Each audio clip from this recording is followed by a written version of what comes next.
Bienvenidos familia, bienvenidos todos. Qué gusto saludarles, qué buenos verles. ¿Se escucha bien, verdad? ¿Se escucha bien? Ok, perfecto. Ahorita estaba teniendo un poquito de problemas con el internet, pero parece que ahí se estabilizó. Gracias a Dios. Bien, antes de empezar, ¿oramos? Sí, vamos a poner este tiempo en manos de Dios. Bien, Señor, gracias por este tiempo, por la oportunidad que nos das de poder reunirnos aún a través de esta plataforma, Señor. De verdad, gracias.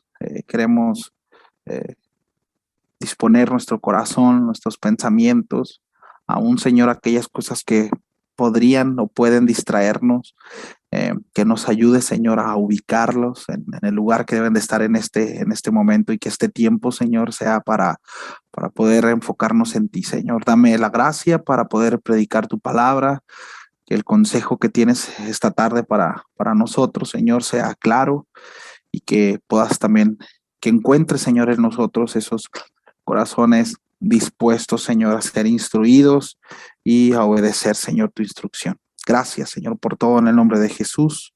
Amén y amén. Bien, si recordamos un poquito, eh, al principio del capítulo 3, el apóstol Pablo vuelve a tocar uno de los principales problemas que está tocando aquí en la primera carta a los Corintios. Sí, que es precisamente las divisiones y la falta de unanimidad, ¿no? De que sean unánimes todos. La serie es precisamente una invitación a vivamos piadosamente, ¿no?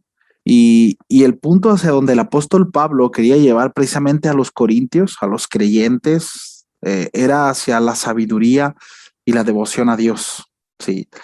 Y es la invitación para nosotros también, ¿no? Como iglesia, ¿verdad? Que a través de los escritos del apóstol Pablo, en este caso, y creo que todas las enseñanzas que hemos estado teniendo, que Dios nos ha estado hablando, es precisamente llevarnos a eso, ese crecimiento, ¿sí? Eh, Crecimiento hacia la sabiduría y la devoción, porque escúcheme, es muy interesante porque con sabiduría precisamente y devoción nosotros tenemos como resultado una vida piadosa, sí, tenemos como resultado una vida piadosa. La sabiduría, mis amados, es precisamente la aplicación del conocimiento adquirido. Es la obediencia a la enseñanza de parte de Dios. Yo puedo tener un conocimiento previo, pero si yo no lo aplico, no, yo no estoy siendo sabio. Sabiduría es aplicar el conocimiento adquirido de parte de Dios. Y la devoción es el afecto al Señor, ¿sí? Y esto nos lleva, repito, a tener una vida piadosa, ¿sí? Entonces, una persona piadosa es aquella que tiene su amor y sus afectos inclinados a lo más sagrado, a lo más puro, a lo santo, sí. De hecho, es muy interesante porque la palabra piedad, sí, la etimología de esta palabra proviene del latín y está compuesta de dos, sí, se divide en dos. La primera es la palabra pío, sí, y esto significa devoto, consagrado, significa integridad, sí. De aquí viene la palabra impío, ¿no? Lo contrario de pío, ¿sí? Impiedad, ¿sí?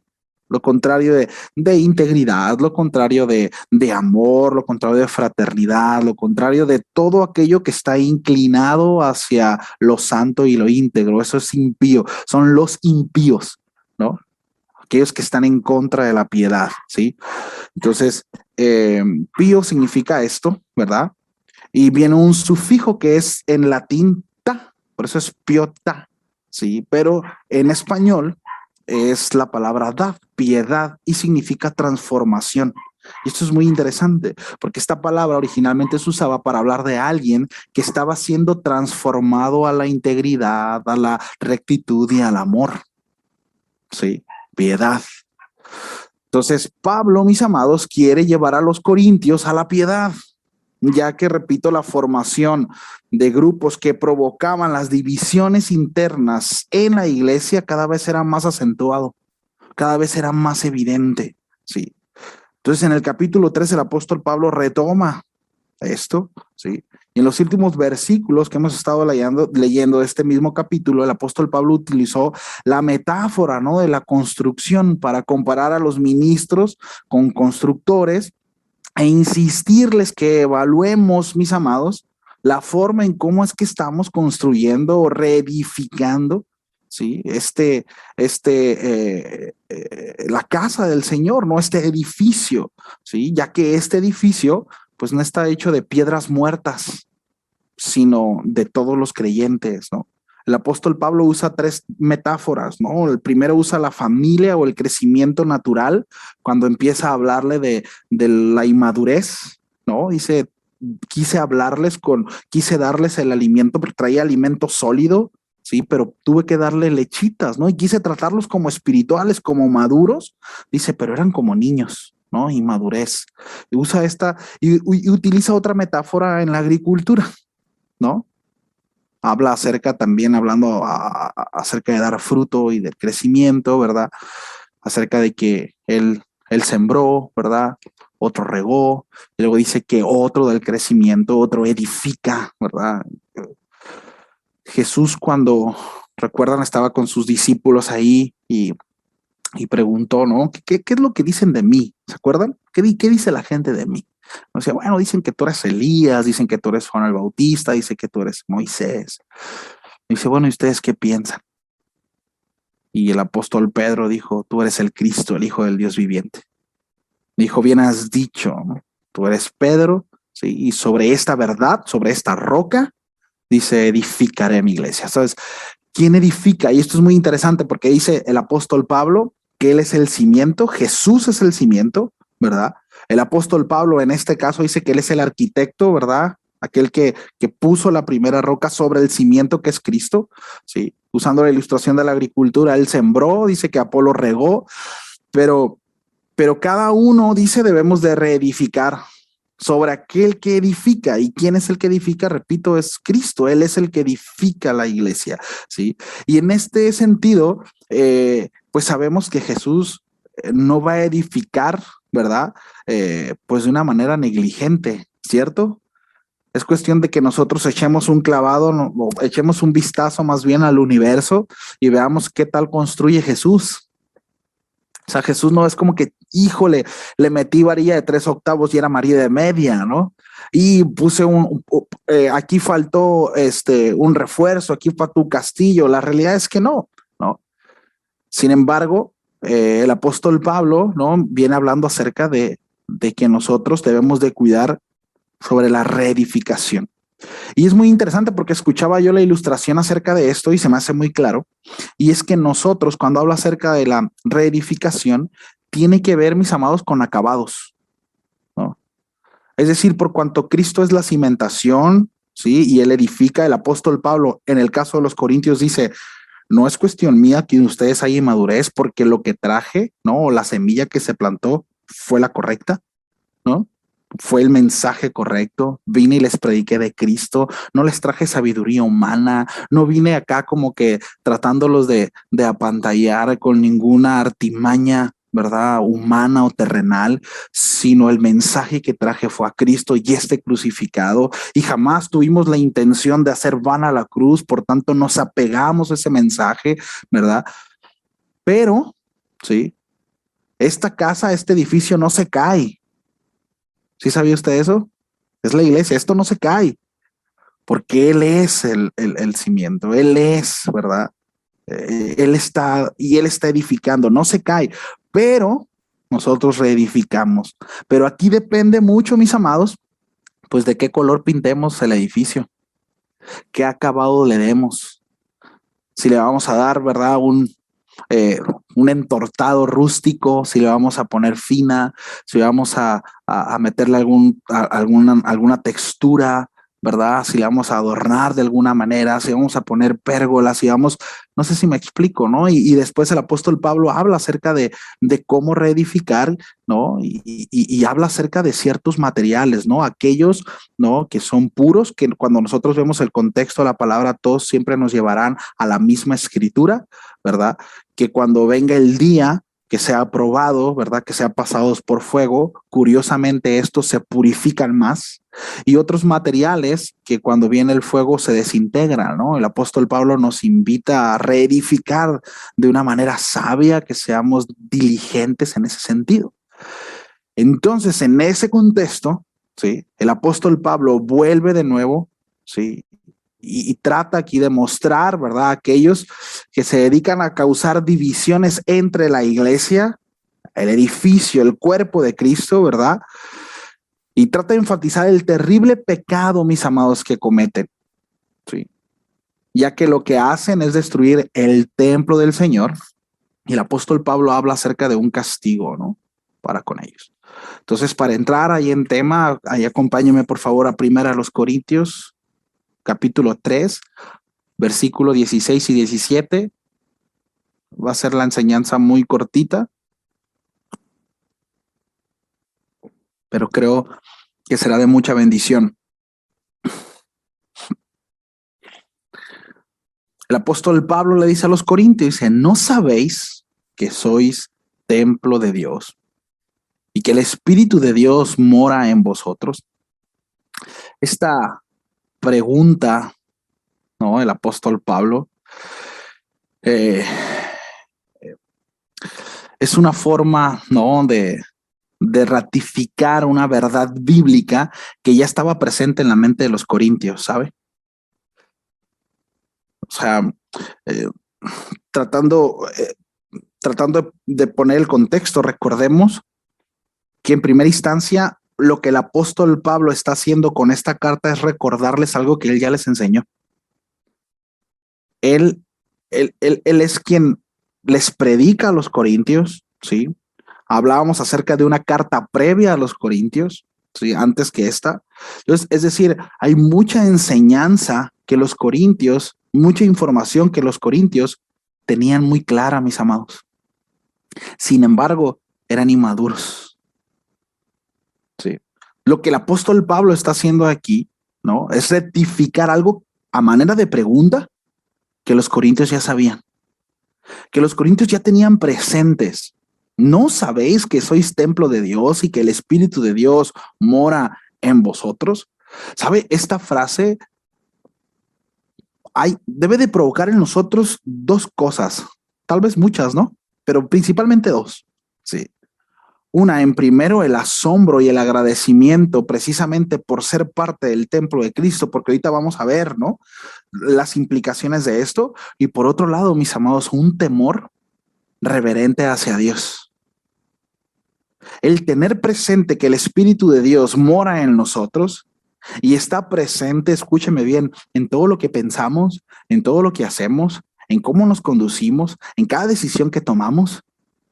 Una de las razones que el apóstol Pablo dice allá a los romanos, que es que los hombres se hayan desviado de Dios y hayan decidido dar gloria a la creación antes que el Creador, fue precisamente eso, porque no había temor delante de sus ojos. No había temor de Dios. Sí. El ignorar, mis amados, que nosotros somos templo de Dios y que el Espíritu Santo mora en nosotros, nos puede llevar, ¿verdad? Precisamente a desfasarnos en ciertas prácticas que rayan en el pecado. Sí. Es tan importante que nosotros tengamos presente esto. Repito, que Él está, porque de repente es la idea de que pequé y la palomita se fue y bajan los cuervos, ¿no? La paloma, el Espíritu Santo no está. La realidad es que no es así. En el creyente, cuando el creyente peca, el Espíritu Santo está ahí y convence de pecado y redarguye y empuja y te lleva a decir, pide perdón, arrepiéntete, no hagas eso, vuélvete, regrésate. Señor, es que no quiero, hazlo. Esa es la función del Espíritu Santo. Porque de repente tenemos la idea de no contristáis al Espíritu Santo. Entonces el Espíritu está contrito conmigo, el Espíritu se va, no está conmigo, no está aquí. No, así no funciona. Así no funciona. Aquí la palabra clave del apóstol Pablo es morada. Morada. Sí. Esta es una palabra clave, mis amados, a nosotros, porque un día yo puedo llegar a su casa, ¿verdad? Y decir, ¿Qué tal, hermano? ¿Qué tal, hermanita? Pues vengo aquí un par de días, ¿no? A pasar con ustedes, ¿no? A convivir. Y pues me traje tal vez una maletita, ¿verdad? Con dos cambios por el par de días que voy a estar el fin de semana. Y pues convivo con ustedes sábado, domingo. Y bueno, pues nos vemos, ¿verdad? Yo recojo mis cosas y me voy. ¿Sí? Vine de visita. Pero si yo me voy a cambiar o yo me voy a mudar a su casa, seguramente no me voy a llevar una maletita, ¿verdad? Me voy a llevar varias maletas con mi ropa, con mis cosas, mis pertenencias, ¿sí? No sé si me explico. Me voy con todo hacia donde voy a morar. ¿Sabe? Hay una verdad muy interesante en esto. Y es que el espíritu que operaba en Jesús, en Cristo mismo, para hacer milagros, para conducirlo, para guiarlo, para llevarlo, todo ese Espíritu Santo es el mismo completito que opera en nosotros y mora en nosotros, en usted y en mí. No una parte, no una porción, todo. Espíritu mora en usted y en mí. Y esta es una gran verdad, mis amados. Repito, que si nosotros tenemos presente en nuestros pensamientos, nos librará de cometer tantas tonterías, porque ¿qué pasaría, mis amados, si le dijeran, vas a entrar en un mini Big Brother, ¿no? Y constantemente va a estar una cámara puesta ahí y lo que, ¿cómo? Seguramente usted tendría mucho cuidado en qué iba a decir, ¿verdad? ¿Qué iba a hacer? Porque todo el mundo me va a ver, ¿no? Todo el mundo va a ver cómo hablo, todo el mundo va a ver cómo me expreso, va a ver cómo voy a tener mucho cuidado, ¿sí? Porque no me gustaría ser expuesto y que los demás conocieran, ¿verdad? Ciertas cosas mías y me voy a esforzar por ser una mejor persona. Más allá, miren, no quiero entrar en cuestiones de hipocresía y apariencia, no, por naturaleza, es natural, me voy a esforzar por ser una mejor persona por el hecho de que me están viendo, por el hecho de estar consciente de que hay alguien detrás que está viendo mi conducta, de que soy expuesto, ¿cierto? Bueno, le tengo noticias. Hay una camarita en donde el Espíritu Santo y Dios nos está viendo todos los días 24/7, a cada momento, en cada instante. Y le digo algo, no solo ve lo que hacemos, no solo ve lo que hablamos, no solo ve lo que actuamos, sino ve lo profundo de nuestro corazón, ve los pensamientos. Dice la palabra que Él es el que pesa el corazón del hombre. Hasta lo más profundo de nosotros, el Señor lo sabe, mis amados. Sí. Qué tremendo, ¿no? Qué tremendo. Por un lado, qué privilegio tan grande, pero por otro lado, qué temor, mis amados. Y lo digo en un temor reverente, ¿sí? En el entendimiento de eso, de llevarnos a un temor reverente, a reverencia a Él, a adorarle, a postrarnos ante esa gran verdad, a humillarnos, ¿no? En ese sentido, ¿sí? Entonces, repito, el ignorar esta gran verdad nos puede llevar a desfasarnos, ¿no? En ciertas prácticas que por supuesto rayan en el pecado. Mire, desde el principio la idea de un templo donde pudiera habitar Dios parecía algo inconcebible, ¿sí? El hombre en su idolatría siempre, mis amados, ha intentado contener a Dios en ciertos objetos, ¿no? Talla un madero, le da forma, le llama a su Dios, le pone nombre, construye templo para esa deidad que acaba de ser tallada, ¿no? Y empieza a adorarle. El corazón del hombre siempre ha intentado contener a Dios en algo para así poder manipularlo de alguna manera. Es decir, traigo a Dios en mi cartera, ¿no? Traigo a Dios en un collar, en un dije, lo traigo en una pulsera, es tangible, es visible, mi mente se relaja, ¿no? Y me da cierta sensación placentera, me da cierta seguridad el hecho de saber que aquí está Dios, ¿no? Es que aquí traigo a Diosito. ¿Has escuchado esa frase, no? Es que aquí traigo a Diosito aquí, ¿no? Cuando estaba niño, eh, pues mi abuela, ¿no? No es creyente y es católica. Y, y pues las casas de las abuelas siempre dan miedo, ¿verdad? Son, son, son, ah, son antiguas, grandes, ¿no? Con mucho patio. Y, y siempre hay historias, ¿no? Los primos más grandes siempre cuentan historias de que veían por allá uno y que por el otro. Y en una ocasión, ¿no? Yo estaba durmiendo en casa de mi abuela y, y yo volteé hacia afuera del cuarto, viendo hacia el comedor y clarito, ¿no? Yo vi a una persona sentada en el comedor, volteándome a ver fijamente, ¿no? Y yo, ay, nanita, ¿no? Ya estoy gritándole a mi abuelita, no, nada, no, nada. Entonces viene mi abuela después de no sé qué tantos gritos, me dice, ¿qué pasó, no? Es que ahí hay alguien y me está viendo, ¿no? Tengo mucho miedo. Y me dice, toma. Y me da una virgencita, ¿no? Así, un cuadro con una virgencita. Y me dice, esta te va a cuidar, mijito, ¿no? Pues ahí tengo abrazada a la virgencita yo, ¿no? Y pues la realidad es que la virgencita no viendo el miedo, ¿no? Yo volteé a ver y seguía viendo el bulto ese, ¿no? Y yo agarraba la imagen y se la sacudía. Mire, tenía toda despeinada la virgencita, ¿no? Y el caso es que hasta que pude prender el foco y me di cuenta que era ropa que estaba de mi abuelo ahí, ¿no? Pero a lo que voy es, siempre nosotros tendemos por naturaleza a tener algo palpable, palpable que me pueda proteger, ¿no? Algo que yo pueda ver, algo que yo pueda tocar, ¿no? Entonces, de alguna manera intentamos los hombres o ha intentado el hombre a lo largo de toda la historia, ¿sí?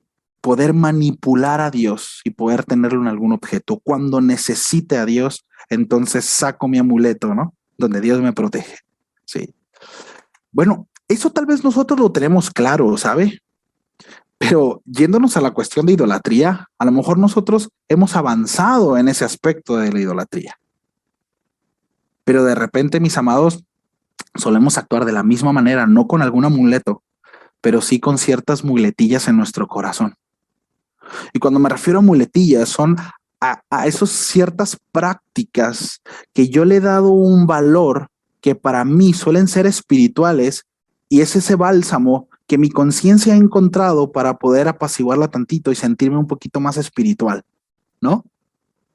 Sí saben a lo que me refiero. Sí. Bueno, me he portado, ya tengo como 3 semanas portándome mal. Este domingo voy a ir a la iglesia. No, ni siquiera me he reconciliado con Dios, ni siquiera he pedido perdón, no ha habido o sea, mi corazón realmente no está contristado, no he ido y me he aventado allá a lo profundo de mi recámara, ¿verdad? Y me he humillado y me he arrastrado y le he dicho, Señor, perdóname si he pecado contra ti, me humillo, por favor, dame la oportunidad de poder reconciliarme contigo. No, no, me he estado portando mal, voy a ir a la iglesia. Son esas mismas muletillas, es ese mismo amuleto que sacamos de la cartera, ¿sabe? Es ese mismo dije que traemos colgando aquí, ¿no? Debemos de tener mucho cuidado, ¿no? Ahora, el hombre siempre ha querido tener a Dios así, ¿no? Contenerlo de alguna manera, tocarlo, palparlo, sí. Y bueno, la idea de un templo siempre ha sido algo que está fuera, ¿no? Del pensamiento de Dios. Sin embargo, diga conmigo, sin embargo, no lo escucho, pero ahí, sin embargo, Dios, mis amados, en su infinita misericordia, ha buscado la forma de habitar en medio de su pueblo. ¿Sí? En su infinita misericordia. Porque Él es así, Él es tan bueno. Sí. Y ahora, esto no nos puede llevar, ojo con esto, no nos puede llevar a concluir que Dios se ajusta a nosotros. Jamás. Dios es Dios. ¿Sí? Y lo vamos a ver en algunos pasajes que ahorita vamos a ver. Acompáñenme, por favor, al libro de Isaías 66, versículo 1.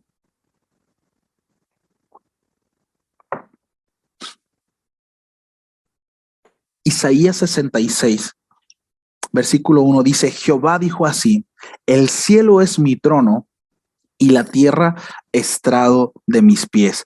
Ponle un templo a un Dios así. ¿Dónde está la casa que me habéis de edificar? ¿Y dónde el lugar de mi reposo? Mi mano hizo todas estas cosas y así todas estas cosas fueron, dice Jehová. Pero miraré, pongan atención, miraré a aquel que es pobre y humilde de espíritu y que tiembla a mi palabra. ¡Wow!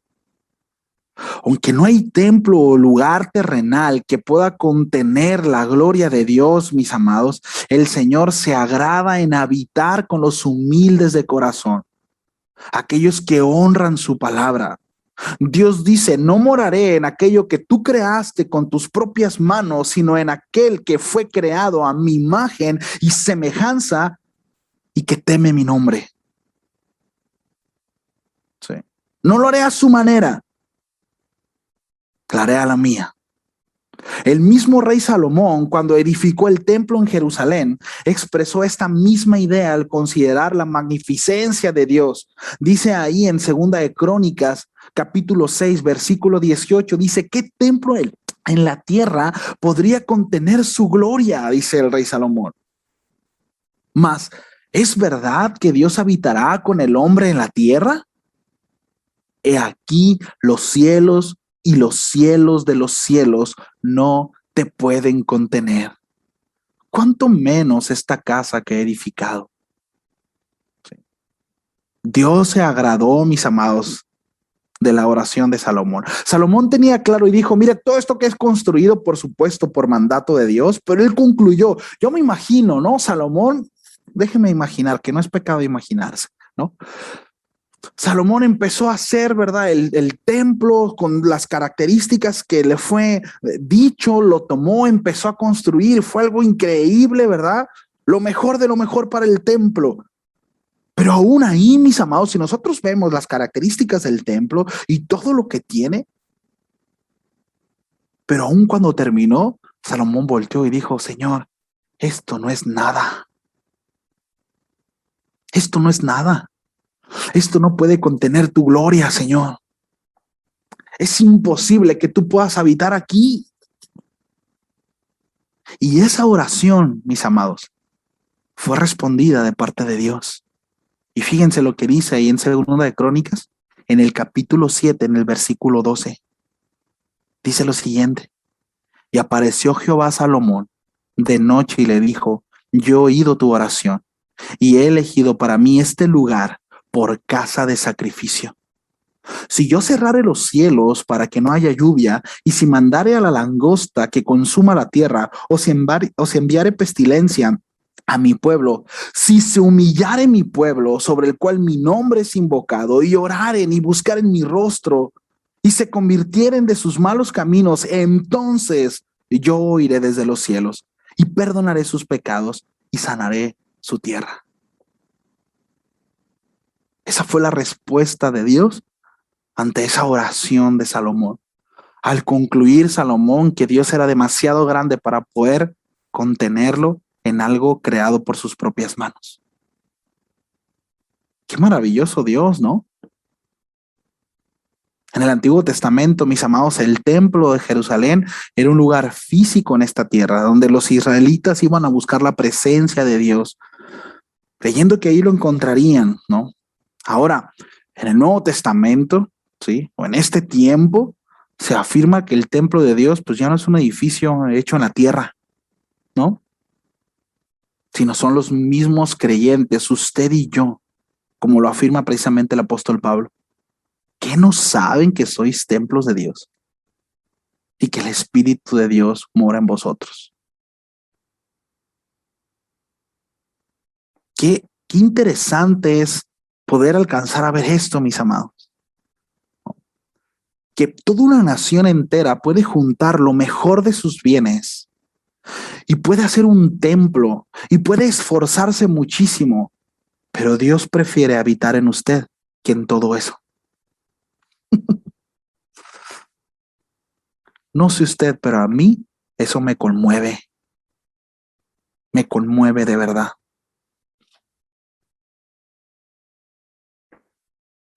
Entonces, en nuestro propio cuerpo, que forma parte del templo de Dios, esto se le llama casa donde el Espíritu de Dios habita.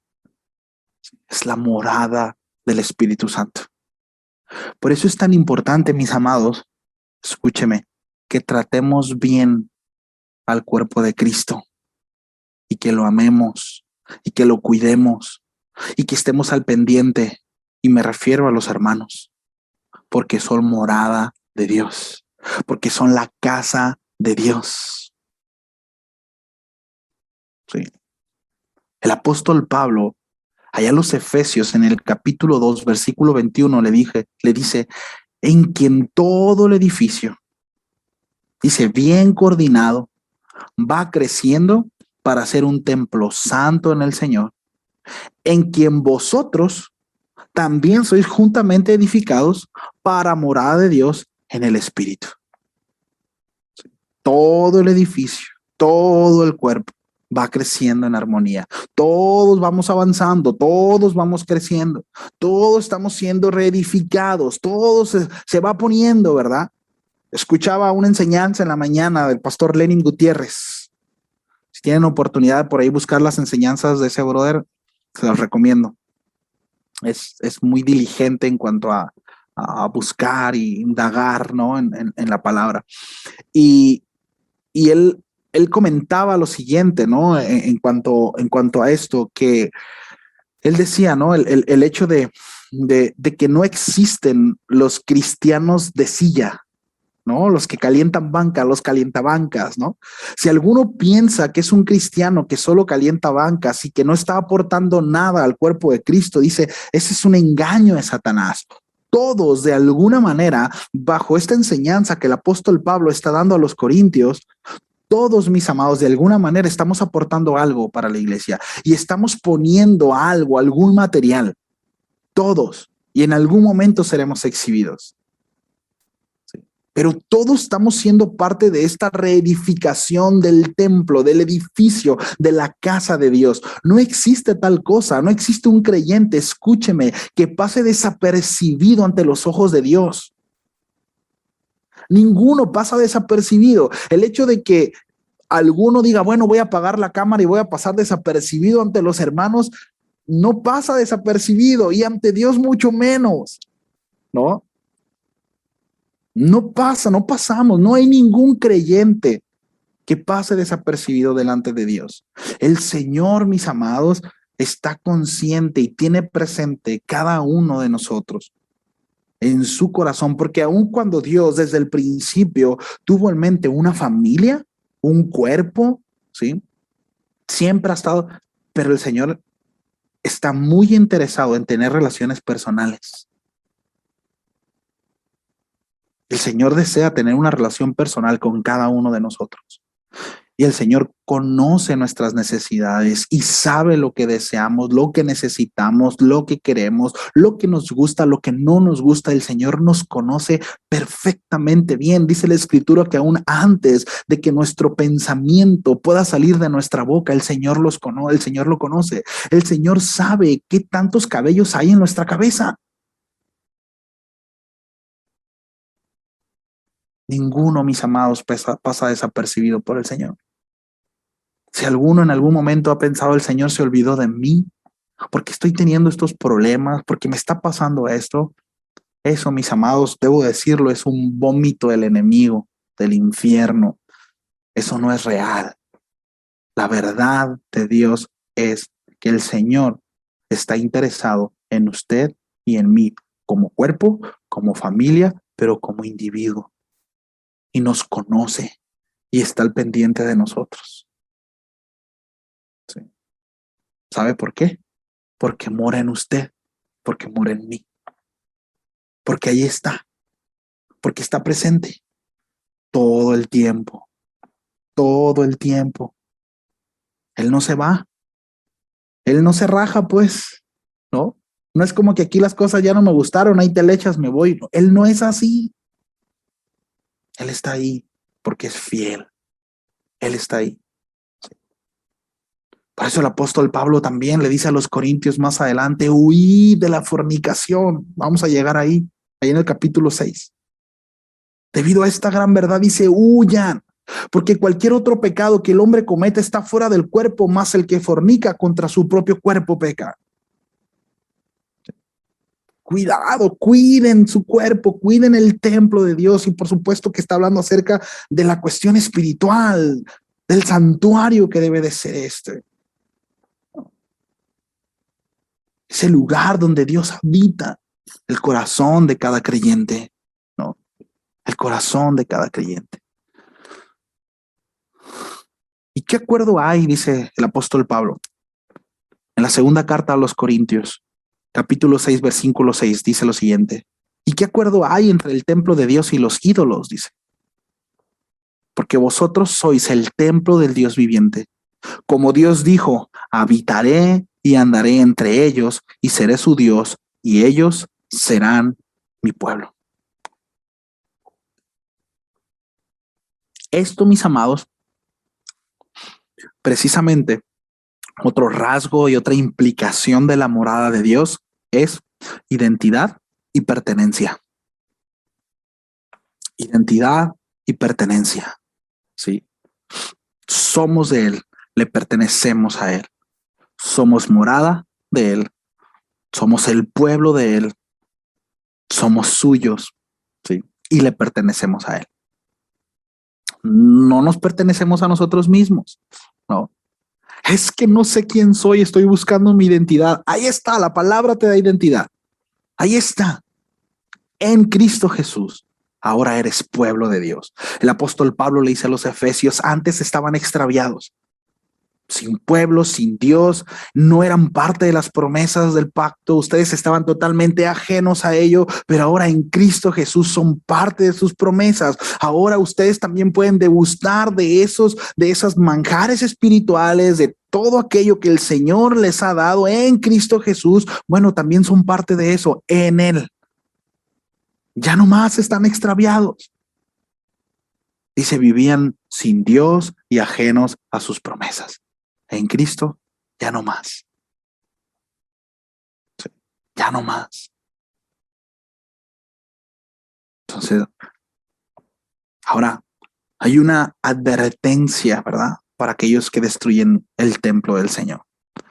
En el versículo 17 del capítulo 3 dice, si alguno destruyera el templo de Dios, dice, Dios le destruirá a él. Porque el templo de Dios, dice, el cual sois vosotros, santo es. Este pasaje, hay quienes lo interpretan de ambas formas, ¿sí?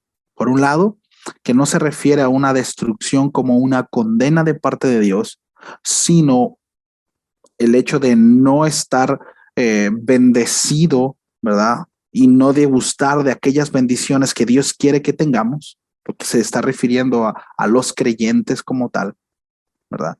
Es decir, el hecho de sí, no te vas a ir al infierno, es la misma idea que el apóstol Pablo está diciendo, ¿no? Versículos antes, cuando dice, bueno, está bien, estos, ¿verdad? No edificaron con los mejores materiales, ¿verdad? Y serán pasados por fuego, ¿verdad? Pero serán librados, ciertamente serán salvos, ¿verdad? Pero no habrá recompensa. Bueno, hay quienes aseguran que es la misma idea que el apóstol Pablo menciona, ¿verdad? Es decir, no está hablando de una condena, pero sí que no degustarán, ¿verdad? De ciertas bendiciones de parte de Dios y que vendrá una reprimenda. Por supuesto que sí.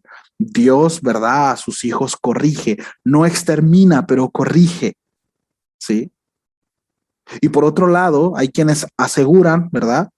Que sí está hablando de eso, que sí está hablando acerca de un exterminio, que sí está hablando acerca de eso. ¿Sí? Ninguna de las dos posturas agrede al todo el contexto bíblico, y esto es importante mencionar, ¿sí? Porque nosotros podemos entender por todo el contexto bíblico que Dios extermina, que Dios condena, ¿sí? Y que Dios trae juicio. Por lo tanto, no va en contra de ese principio, es totalmente bíblico. Y por otro lado, también nosotros entendemos, ¿verdad? Y por el contexto bíblico, ¿sí? Que Dios precisamente reprende a los suyos, que Dios les exhorta, ¿verdad? Pero no extermina. Entonces, repito, cualquiera de las dos posturas está bien. No sé si ya los confundí, ¿no? Es para que podamos ver el panorama. Hay dos posturas, ¿sí? No pasa nada. Si usted dice, no, yo sí creo que los va a exterminar, los va a echar al fuego acá, ya, porque es el templo de Dios, está bien. Puede pasar. Si usted, no, solamente está hablando, se está perdiendo de ciertas bendiciones, está bien también. ¿Sí? ¿Está claro eso? ¿Va? Entonces, ahora, el libro de Ezequías, el Señor expresa un terrible disgusto ante el profeta porque su pueblo había profanado el templo con ídolos detestables. Sí. Esta es una gran verdad. Acompáñame en Ezequiel 8, 6, 10. Sí. Ahora, ¿qué es lo que sí nosotros tenemos que entender de lo que el apóstol Pablo está diciendo? Que Dios no se agrada, mis amados, cuando nosotros profanamos el templo del Señor. Que Él no es indiferente cuando nosotros no estamos conscientes del uso que le estamos dando al templo del Señor. Eso sí es importante que tengamos en claro. Sí. Porque el templo del Señor santo es. Dice así, Ezequiel 8, versículo 6. Dice, me dijo entonces, hijo de hombre, ¿no ves lo que estos hacen, las grandes abominaciones que la casa de Israel hace aquí para alejarme de mi santuario? Pero vuélvete aún y verás abominaciones mayores. Y me llevó a la entrada del atrio y miré y aquí una pared, un agujero, y me dijo, hijo de hombre, cava ahora en la pared. Y cavé en la pared y aquí una puerta, y me dijo luego, entra y ve las malvadas abominaciones que estos hacen allí. Entré pues y miré, y he aquí toda forma de reptiles y bestias abominables, y todos los ídolos de la casa de Israel que estaban pintados en la pared por todo alrededor. ¿Qué es lo que está hablando aquí? ¿Cuál es el énfasis en esto? Precisamente la idolatría, la profanación del templo de Dios, el lugar que el Señor le había dicho a Israel, esto lo vas a cuidar. Sí. Ahora, esto, mis amados, aplica perfectamente bien ahora a su templo. ¿Qué tantos grafitis tiene ahí en su corazón? ¿Qué tantos reptiles no andan por ahí navegando en su mente, en sus pensamientos? ¿Me explico? ¿Usted cree que no pasa nada, mis amados, cuando nos ponemos a ver cosas que a Dios no le agrada? ¿O cuando nos prestamos a escuchar cosas que a Dios no le agrada? ¿O cuando decimos cosas que a Dios no le agradan? Dios no es indiferente a eso. Dios no es indiferente a eso. Uno de los mayores, mis amados, de las mayores, eh, eh, se me fue la palabra, eh, del mayor daño que puede haber dentro del cuerpo, el templo de Cristo, sabe, precisamente es el ser chismosos, el andar hablando de los demás y la falta de amor. Ese es el mayor daño que se le hace al templo del Señor, a la casa de Dios. Sí. O sea, ¿qué hará más daño? A ver, dígame usted, ¿qué hará más daño? Que llegue alguien y le grafitee a la iglesia y a casa de oración, ¿verdad? Las instalaciones. O que alguien venga y hable en contra de un hermano y que levante falsos o que un grupo de hermanitos traigan comidilla a dos, tres por acá y dígame, ¿qué hará más daño, mis amados? Sí. Tenemos que tener mucho, mucho cuidado, ¿no? Acompáñame por favor a Primera de Pedro. Primera de Pedro, capítulo 2. Vamos a leer del versículo 1.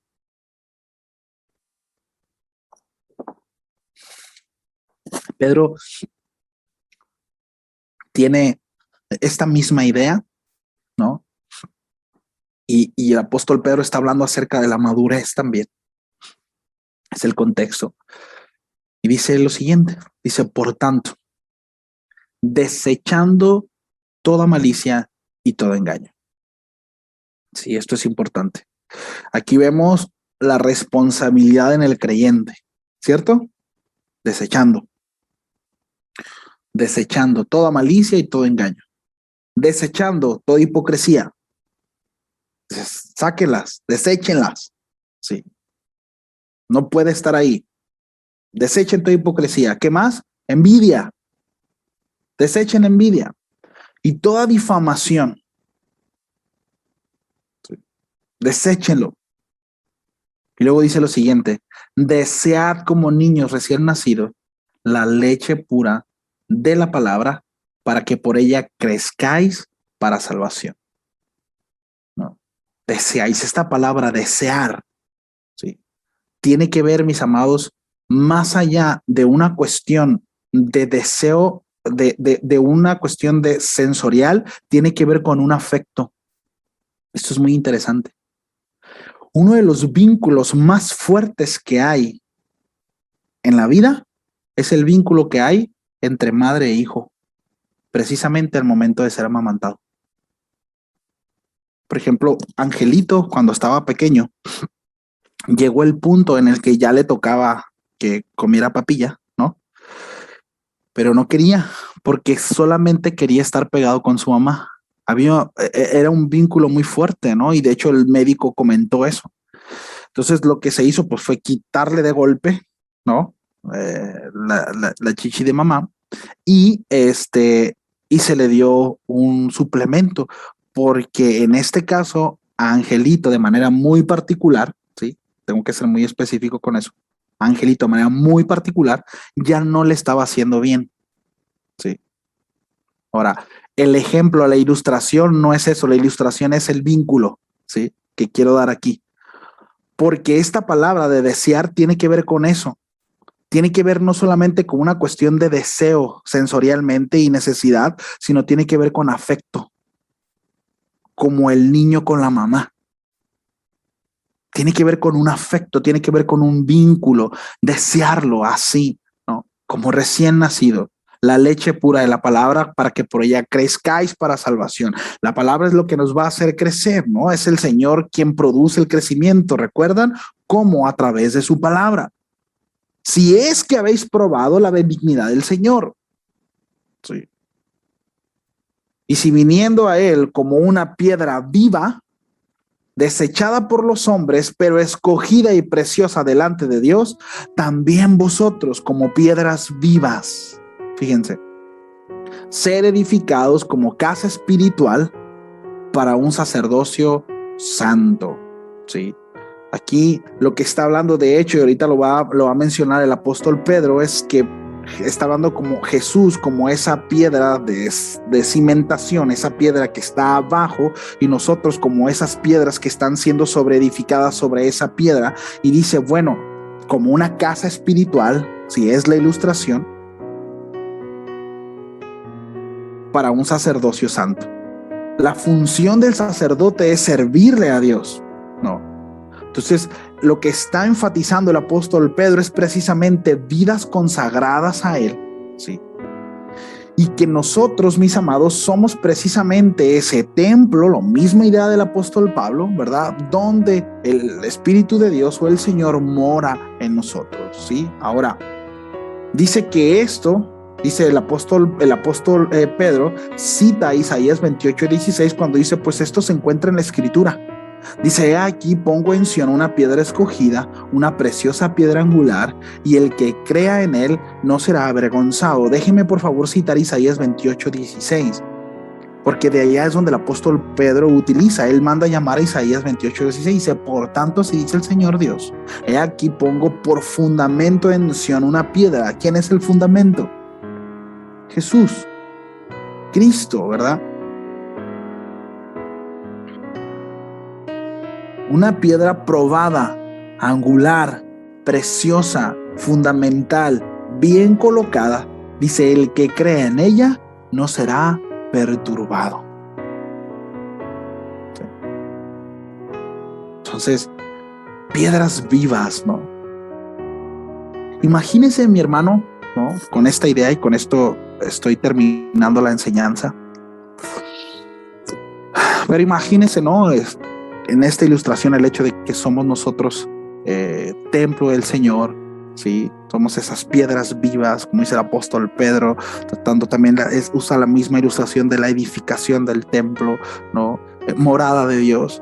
Pero imagínese, ¿no? Que usted llega al templo y de repente usted se dispone a orar y empieza a escuchar, ¡hey, hasta allá!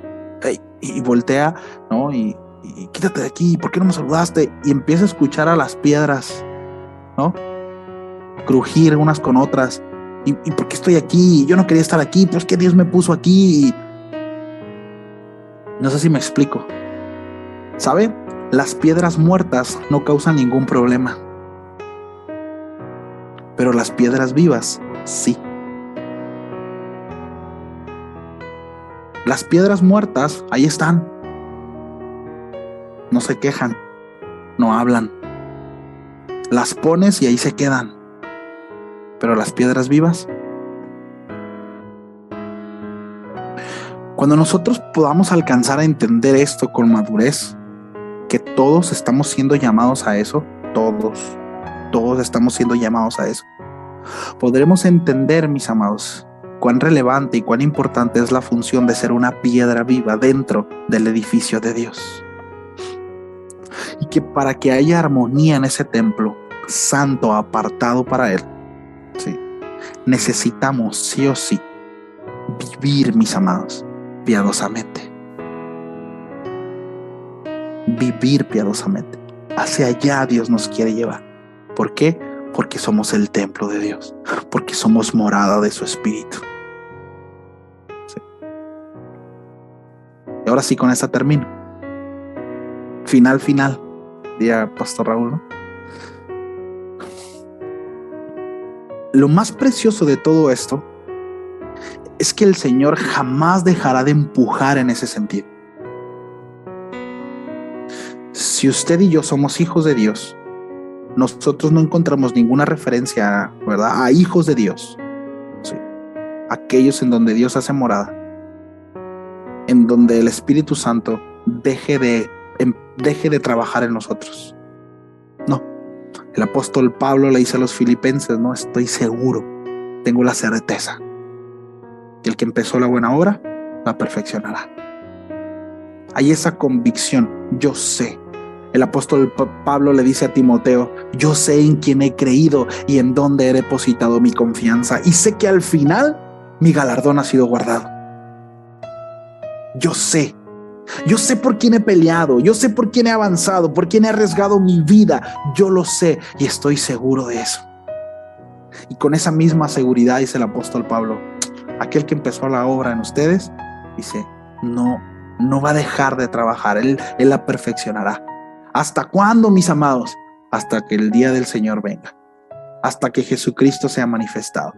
Ya sea que nos muramos, ¿verdad?, o el Señor venga, el Espíritu de Dios seguirá, mis amados, teniendo por morada su vida y mi vida, y seguirá trabajando en nosotros, y seguirá empujando, y seguirá llevándonos a la madurez, y seguirá convenciéndonos de pecado, seguirá. Eso es maravilloso, mis amados. Eso es maravilloso. No sé usted, pero yo le doy muchas gracias a Dios por eso. ¿Sí? ¿Oramos? ¿Sí? Señor, muchísimas gracias por tu palabra. Gracias, Señor, por esta gran verdad que tal vez no ignoramos, así como no lo ignoraban los corintios, Señor, la iglesia en Corintio, pero que muchas veces, Señor, el día a día nos puede llevar, Señor, a pasar por alto esta verdad y sus implicaciones, Señor.